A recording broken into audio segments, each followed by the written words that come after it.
my father. I'm grateful that you call me your own. Imperfect, I've tried and tried to do it alone. Yeah, but I'll never stop chasing after you. Oh. Welcome again, welcome aboard, welcome to this journey. We continue with our lunch series. If you're new here, my name is Julie, or Chef Julie if you like.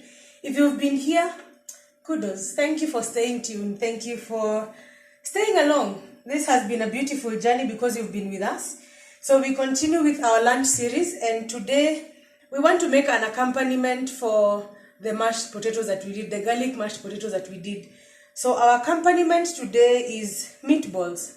So the thing about meatballs, there are people who ask whether you can cook meatballs in a pan, whether you can stew meatballs per se.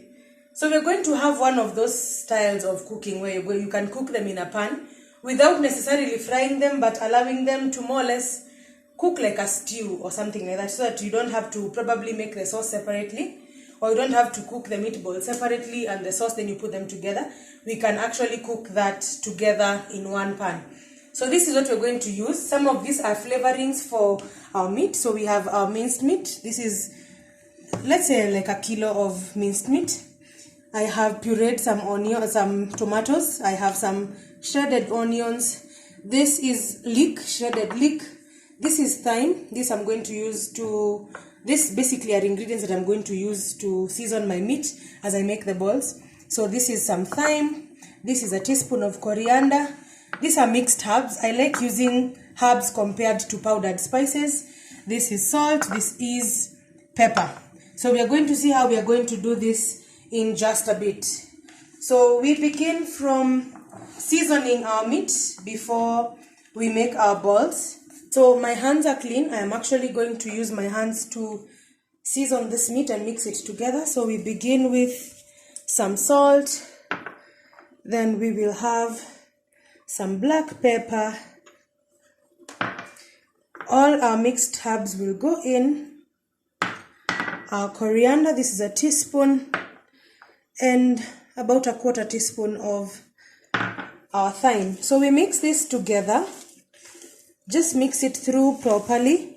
What I like to do is have one egg inside.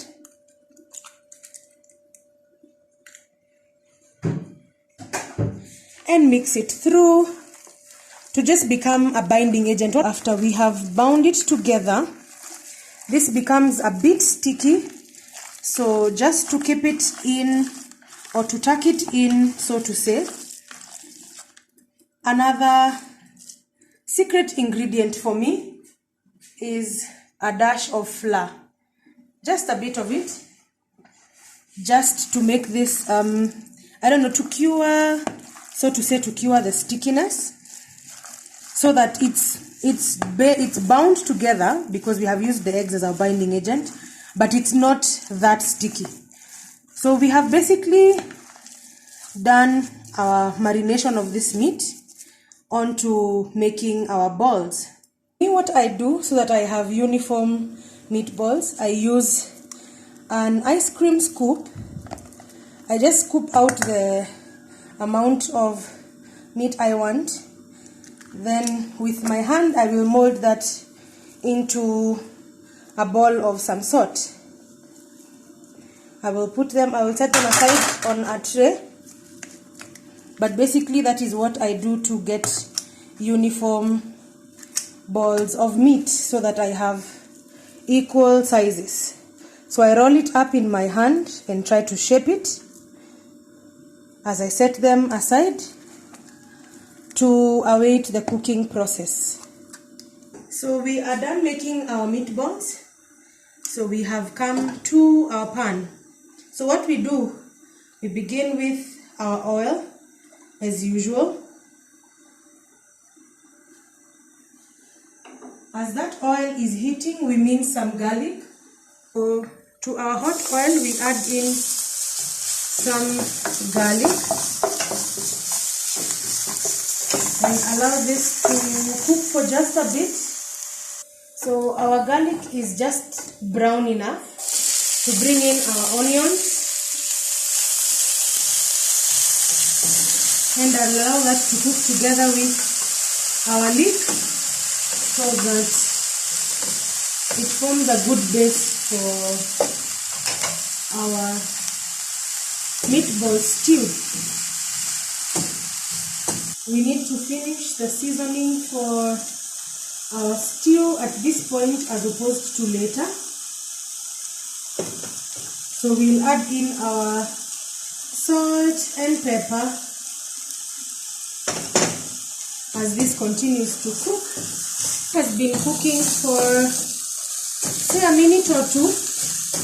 This may not get to like golden brown, but at this point then we will add in our pureed tomato.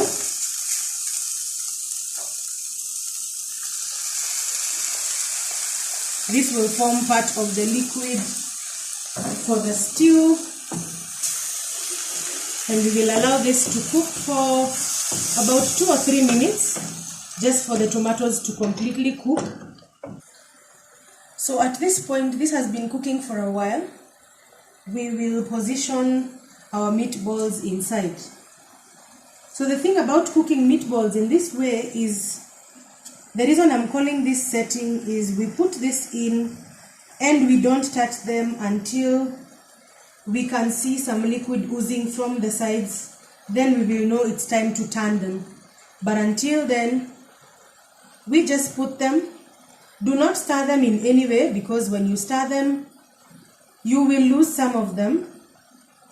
But this is me trying to fit all of them in the same pan, which I may not be very successful at, but let me see how this goes. My pan is not the widest, that's why I'm saying I'm trying to fit this, and they actually fitted. So what we do, we allow this to cook without disturbing it.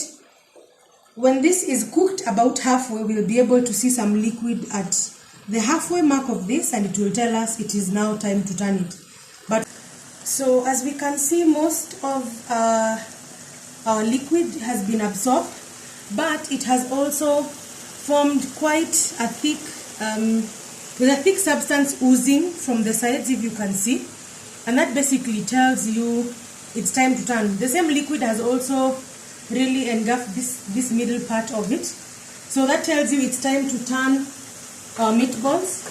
We can actually even use a metallic spoon to turn this so that it cooks, because if you turn this any earlier than now, then it would separate. But now, because the meatballs have held together, they are cooked at least halfway through, then we will be able to turn them, as you can see. So because they have a very rich sauce underneath, that is why the turning is, they are turning with a lot of onions and tomatoes. But as you can see, it is possible to actually stew your meatballs. So what happens if you need to add any more liquid like I am about to do? Whether you will add your liquid or whether you will add stock, water, milk, as soon as you have added them, you can only be able to move them or wiggle them a bit, but not stir in your liquid. So what I'm going to do is add some water, because I do not have stock at the moment. So add some water and just move around your meatballs. Not stir them, just. If you don't have cream as you're doing this, or if you need thicker soup than this, then you can add a bit of fresh milk. It will do the same trick. But so we have got to the serving part of our meal, and this is very exciting. This is just absolutely flavorful, you know. To accompany this, you can have your choice of vegetables, but you are basically done. We will have a taste test. So as we can see, our meatball is cooked all the way through. So I will add some of my sauces on it and have a good taste of this. See, this is amazing. I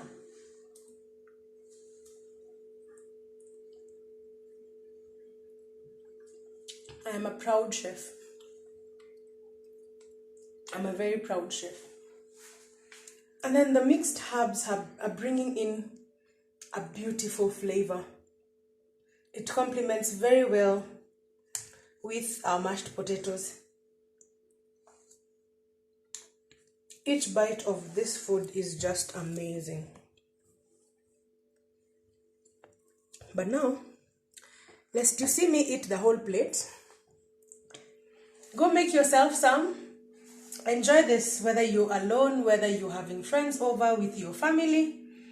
Go and enjoy some good food. So until next time, cheers.